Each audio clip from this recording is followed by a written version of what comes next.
millennial pause, right? Just heard that term. I am a millennial. I am pausing. These are actually quite surprising, my Kiwi friends, and common, and I gotta say, this list is very random. Are you curious? Hey, I'm that American in New Zealand. Hello Kiwis, hello Americans. So glad we're coming together, talking about life here, about life there, sharing opinions for some good old-fashioned fun. Let's get into it. Honestly, just straight off with the first one, I gotta admit, I have more questions than answers. We're talking breakfast, and specifically beans. On toast? That's right, folks. Baked beans, that barbecue side dish we all know and love, to eat next to our coleslaw and ribs, is now a breakfast food. And really not as a sidekick either, like the main event. And the questions just flooded. When did this catch on? Where did it come from? When? Why? Who? A question for me, you say? Have I tried it? No, thank you. But I have to say I do appreciate it being slightly healthier than a bowl of sugary garbage American cereal. At least it has protein. This one really surprised me, and that is that New Zealand is one of only 2 developed countries, the other one obviously being the United States, that permits direct-to-consumer advertising of prescription medications. I thought we were going to escape this torment by moving here. Patients requesting drugs from their doctors based on late-night commercials catering specifically to you and manipulating you with fear and guilt. Ew! That is so 90s. Don't you think?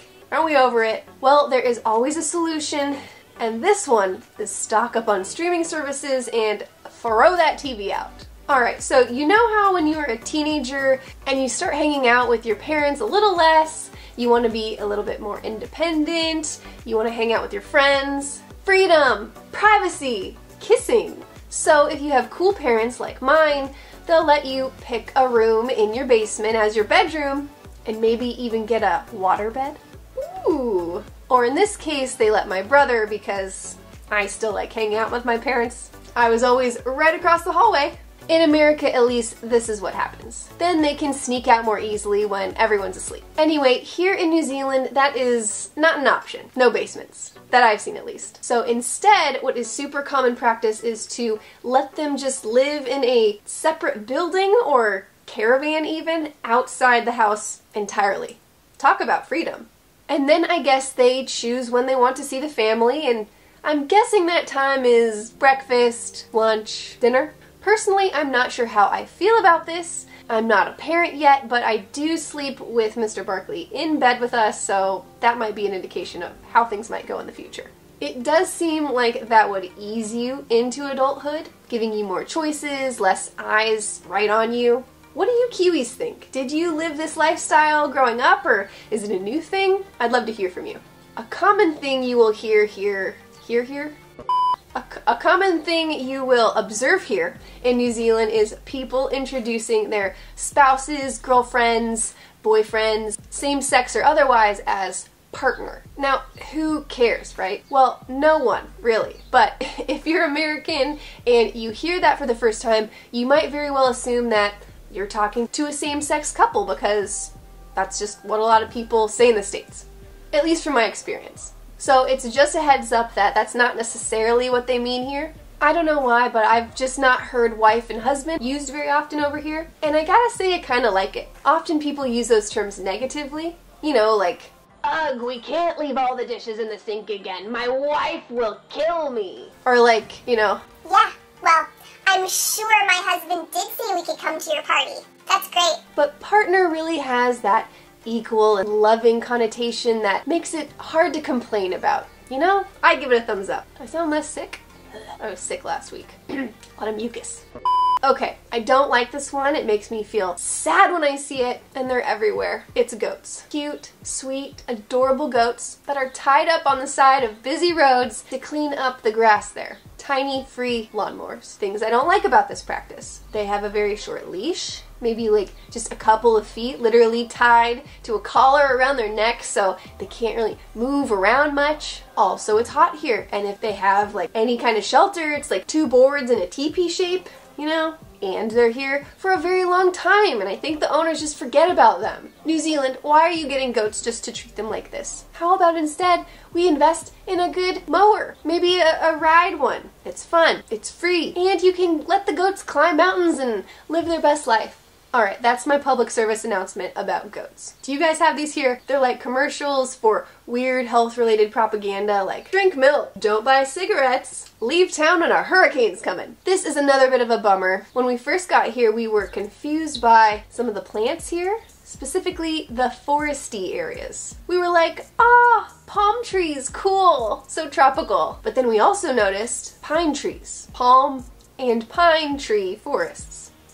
Then we learned that, no, pine trees are not native to New Zealand, but were brought over here in the 1850s to make wood and export it.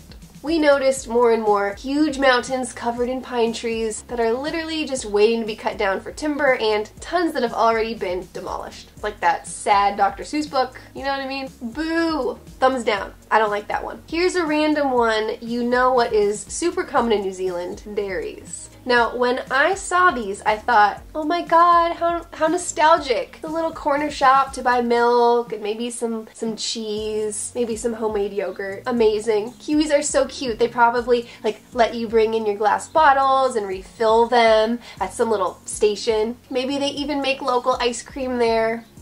Americans, this is not the case. Dairies are gas stations. Well, I mean, without the gas. So more like 7-Eleven convenience stores. I know. You can still buy milk and bread there, but it's mostly just for like junk food and candy. And like scratch off lotto tickets. Surprise! Hey, if you want more content like this, please subscribe to my channel. You won't regret it, I promise. It really helps support me so I can keep making these great videos for you. Okay, this one may come out the wrong way, and many of you might disagree, but with my years living here and careful research studies I have secretly been conducting, I have come to this conclusion. It's about how Kiwis communicate, specifically how they end conversations. Stick with me. And that is with a soft and subtle and sweet bye. It's just like that. All of you guys, I've heard it. I've heard it on the phone, in person, on Zoom meetings. I've heard little girls do it, teenage boys, old fat men. It's pretty funny when that happens, honestly. Can I just do it one more time? Okay, yes sir, I'll be taking 12 of those and make it snappy, would ya? Oh, so I gotta do it in a Kiwi accent. Oh yeah, I'll be taking 12 of those and make it snappy, would ya? I'm keen as. Good on ya. Alright. Bye, bye, bye. I mean, does that not just give you the fuzzy wuzzies inside? Adorable. I swear. Alright, there are a few more common things that surprise me here in New Zealand, and they include this whole Marmite Vegemite deal. Let's talk about it. You guys are ride or die for one or the other. Okay, that's not true. You love Vegemite. I heard it. I've heard you. But it surprises me because, oh no, it hails from your adversary's land, Australia. Yikes. And it's old AF. They developed it in the 20s when Marmite, which is from England, was in short supply. So the ingredients must be pretty close. I mean, don't they really taste exactly the same?